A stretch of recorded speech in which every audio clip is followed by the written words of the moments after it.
साथियों, ईरान में जैसी सूचनाएं मिल रही हैं उसके आधार पर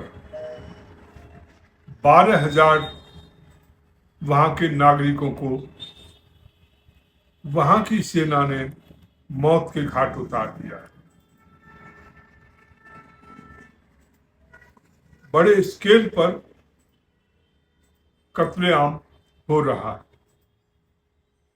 नागरिक मारे जा रहे हैं और उन्हें जो खुमैनी जो वहां के सुप्रीम लीडर हैं उनके निर्देश पर वहां की सेना जो है ड्रोन के माध्यम से और दूसरे साधनों से जो निहत्थे वहां के नागरिक हैं उनके ऊपर गोलियां चला रहे। वहां की जो एजेंसीज हैं, सरकारी एजेंसीज हैं, उन्होंने भी माना है कि 2,000 लोग मारे गए। यदि इस उनकी संख्या को सही मान लिया जाए तो भी ये संख्या अपने आप में बहुत बड़ी है।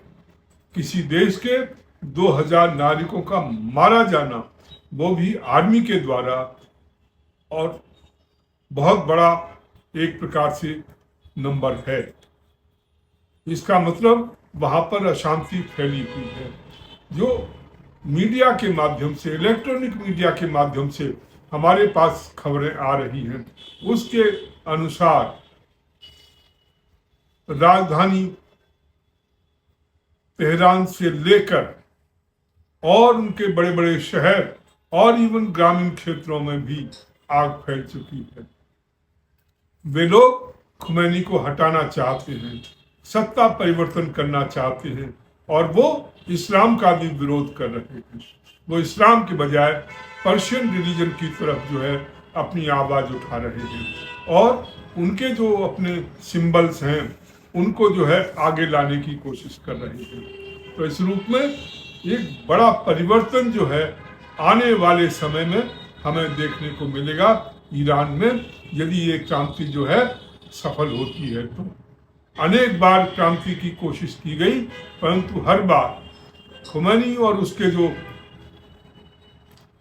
सेना के लोग बुरी तरह से उस पूरे आंदोलन को कुचल देते हैं, लोगों को फांसियां देते हैं, गोलियां मार दी जाती हैं। कोई उनके कानून व्यवस्था की स्थिति को देखने के लिए या उनके ह्यूमन राइट्स को देखने के लिए कोई एजेंसी, कोई संस्था कभी आवाज नहीं उठाती। पिछले दिनों नकाब को लेकर के या ये जो पर्दे को लेकर के वहां पर काफी आंदोलन हुआ था।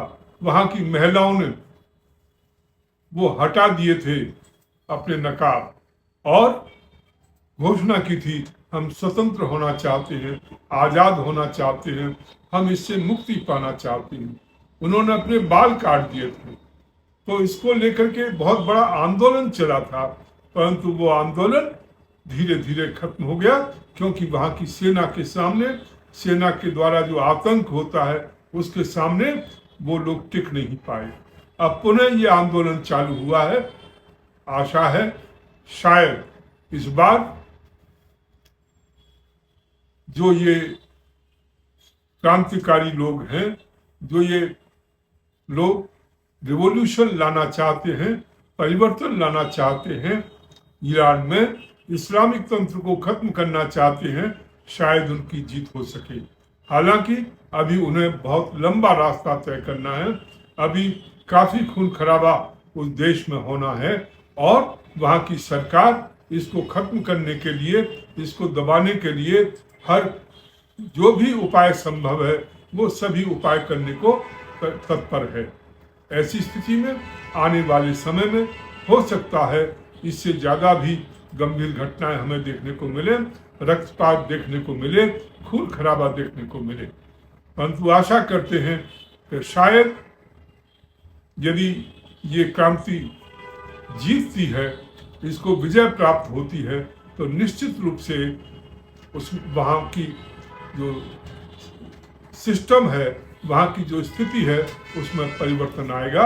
ये एक प्रकार से सिविलाइजेशनल वार है जिसमें कि एक तरफ कट्टर इस्लाम है, दूसरी तरफ लिबरल पर्शियन रिलीजन वो है, तो जिसे जरथुस्त्र के द्वारा हम चला हुआ मानते हैं या उनके द्वारा उसको मानते हैं, तो इस रूप में ये दो सभ्यताओं का संघर्ष जो है इस समय चल रहा है।